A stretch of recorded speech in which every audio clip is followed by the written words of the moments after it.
Ibu sekalian, anggota Komisi 6, Pak Wamen, dan seluruh jajaran BUMN yang hadir pada hari ini.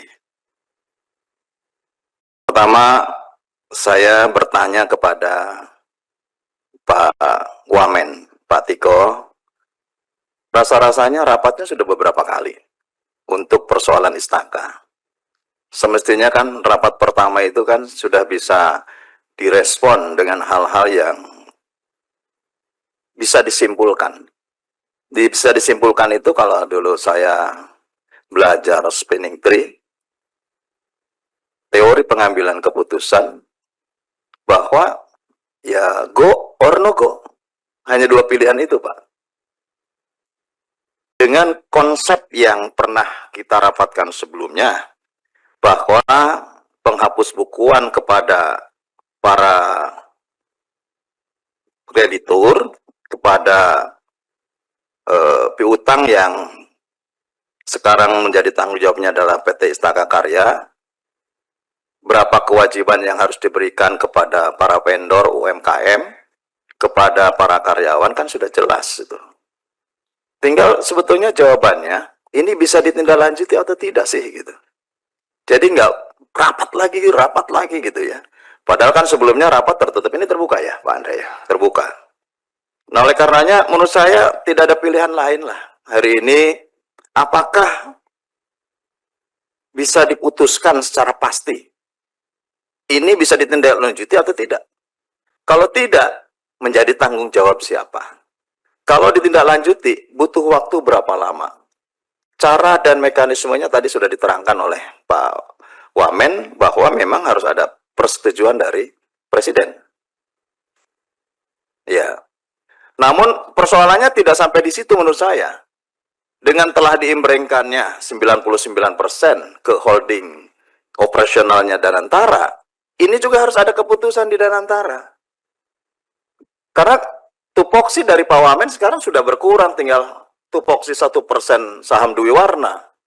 Gitu. Urusan keorganisasian, urusan rencana kerja perusahaan, urusan kebijakan-kebijakan terhadap BUMN. Urusan terhadap operasional itu sudah berada di Danantara. Gitu. Nah ini yang menurut saya dibanding dengan awal persoalan ini muncul dan saat ini yang kemudian kita rapatkan kembali, justru lebih pelik persoalannya. Karena kalau ke Danantara kan keputusannya bukan hanya apakah di super holding yang sekarang dipegang oleh Pak Doni Oskario sebagai holding operasional, kan harus juga naik ke atas. Harus naik kepada CEO Danantara. Harus naik juga keputusannya kepada para dewan pengawas di situ. Artinya, menurut saya ini harus memulai dari awal. Tetapi yang paling penting justru saya ingin tahu apakah affirmative action dari Komisi 6 hari ini ada jalan untuk menuju kepada apa yang diharapkan. Bagaimana penghapus bukuan aset-aset piutang di karya-karya ataupun di BUMN yang lainnya. Pada sisi lain bahwa bisa memenuhi terhadap kewajiban para vendor yang saat ini tentu merasa dirugikan dan ini menjadi persoalan tersendiri gitu ya. Saya justru melihatnya ke hal yang lebih besar gitu ya. Kalau tagihan kreditur BUMN saja jumlahnya di Istaka itu sebesar 470,5 miliar, nggak pernah selesai-selesai. Apalagi misalkan dengan rekayasa industri yang tagihannya lebih besar. Apalagi dengan Waskita Karya yang jauh lebih besar. Ini persoalan-persoalan yang semestinya 5 tahun bisa selesai, 10 tahun bisa selesai. Tapi kok kalau hari ini kita bedah lagi, sepertinya ya kita jalan di tempat gitu.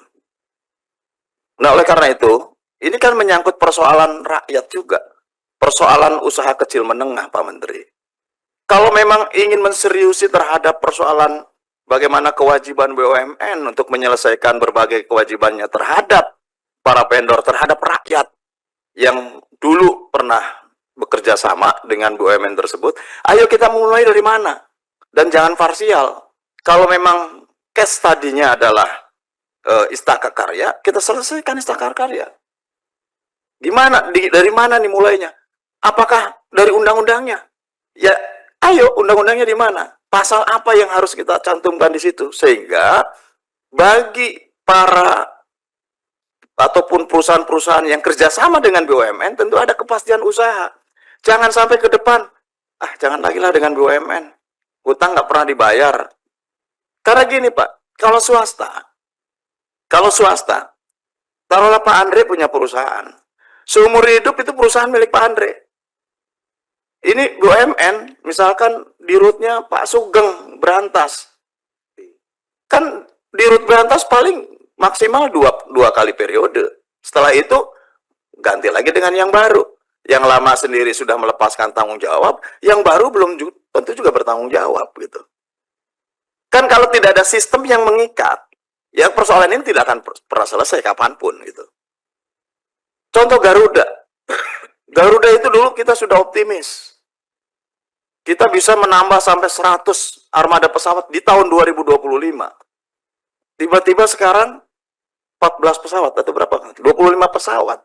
Nggak bisa operasional karena biaya perawatan yang tidak memadai, tidak mencukupi.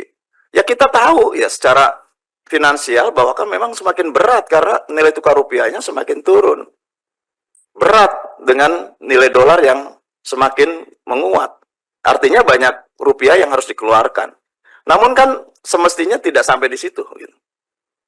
Dulu kita sudah senang 50 triliun mendapatkan keuntungan buku pada waktu restrukturisasi. Berhasil Pak Wakil Menteri, berhasil. Pak Tiko berhasil. Tapi kenapa perjalanannya kok mundur kembali gitu? Kan ini sama gitu loh. Persoalannya sama.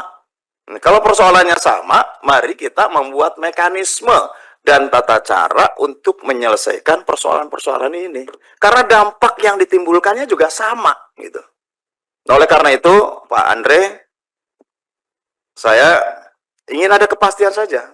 Jangan sampai kita bahas berlarut-larut, mengeluarkan energi, menyita waktu banyak, padahal kita masih banyak hal lain yang perlu kita dalami. Kemudian persoalan dengan Istaka Karya nggak selesai-selesai. Istaka Karya yang 470,5 miliar nggak pernah selesai, apalagi hal-hal besar lainnya yang saat ini tentu membutuhkan penyelesaian. Saya sih meyakini pasti ada jalan, pasti ada cara, pasti ada mekanisme yang bisa kita bangun bersama atas dasar keputusan yang secara teknis dikuasai oleh Kementerian BUMN, oleh Pak Tiko. Pak Tiko ini kan ahli restrukturisasi, ahli refinancial atau ahli financial engineering gitu. Ahli, kami akui gitu loh. Jiwasraya selesai, ini selesai, ini selesai. Tapi yang belum selesai ini menyelesaikan utang-utang seperti ini yang belum selesai. Yang berurusan langsung dengan rakyat. Kasihan, banyak yang bangkrut. Mitra-mitra yang dulu diberikan kemudahan, bahkan mungkin saja mereka juga menyiapkan anggaran dan dananya lebih awal. Karena biasanya BUMN kekurangan anggaran, pihak ketiga yang mempersiapkan biasanya. Tapi kan kalau kemudian pada ujung-ujungnya bangkrut seperti ini, mereka sudah kehilangan segalanya.